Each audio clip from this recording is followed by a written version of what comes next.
Nangaral si Pablo sa Antioch ng Pisidia. Umalis sina Pablo sa Paphos at bumiyahe papuntang Perga na sakop ng Pamphylia.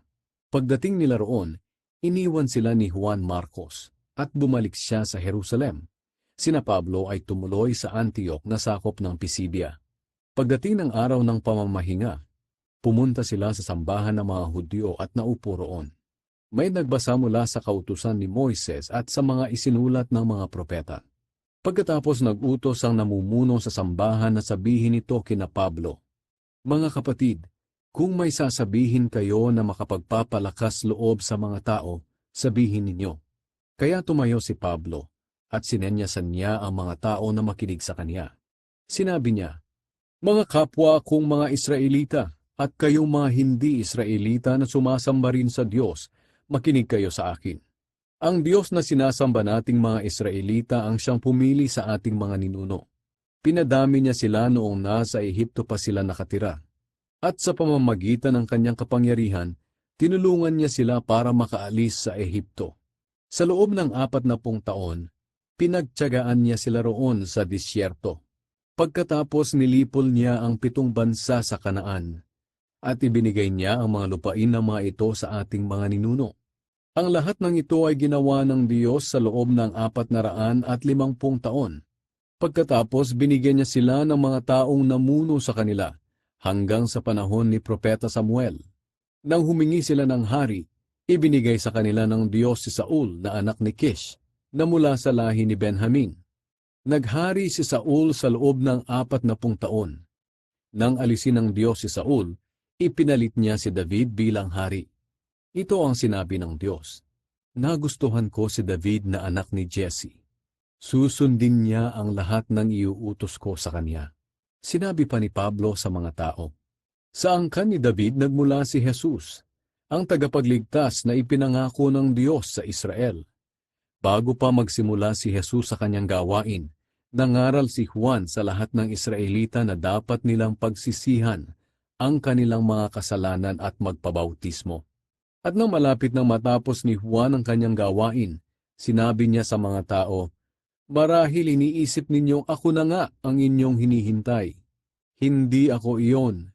Pinauna lang ako. Susunod siya sa akin. At sa katunayan hindi ako karapat-dapat man lang na maging alipin niya.' Mga kapatid na mula sa lahi ni Abraham at mga hindi Hudyo na sumasamba rin sa Diyos, tayo ang pinadalhan ng Diyos ng magandang balita tungkol sa kaligtasan. Pero ang mga Hudyong nakatira sa Jerusalem at ang kanilang mga pinuno ay hindi kumilala kay Jesus bilang tagapagligtas. Hindi rin nila nauunawaan ang sinasabi ng mga propeta na binabasa nila tuwing araw ng pamamahinga. Pero sila na rin ang tumupad sa mga ipinahayag ng mga propeta nang hatulan nila si Jesus ng kamatayan. Kahit wala silang matibay na ebidensya para patayin siya, hiniling pa rin nila kay Pilato na ipapatay si Jesus. Nang magawa na nila ang lahat ng sinasabi ng kasulatan na mangyari kay Jesus, kinuha nila siya sa krus at inilibing. Pero muli siyang binuhay ng Diyos, at sa loob ng maraming araw, nagpakita siya sa mga taong sumama sa kanya nang umalis siya sa Galilea papuntang Jerusalem. Ang mga taong iyon ang siya ring nangangaral ngayon sa mga Israelita tungkol kay Jesus. At narito kami ngayon upang ipahayag sa inyo ang magandang balita na ipinangako ng Diyos sa ating mga ninuno, na tinupad niya ngayon sa atin nang muli niyang buhayin si Jesus. Ito ang nasusulat sa 2 Salmo, "Ikaw ang aking anak, at ipapakita ko ngayon na ako ang iyong ama."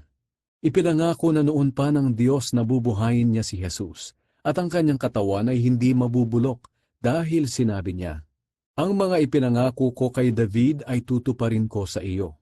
At sinabi pa sa isang salmo, "Hindi ka papayag na mabulok ang katawan ng iyong tapat na lingkod." Hindi si David ang tinutukoy dito. Dahil nang matapos ni David ang ipinapagawa sa kanya ng Diyos na maglingkod sa kanyang henerasyon, namatay siya at inilibing sa tabi ng kanyang mga ninuno, at ang kanyang katawan ay nabulok. Ngunit si Jesus na muling binuhay ng Diyos ay hindi nabulok.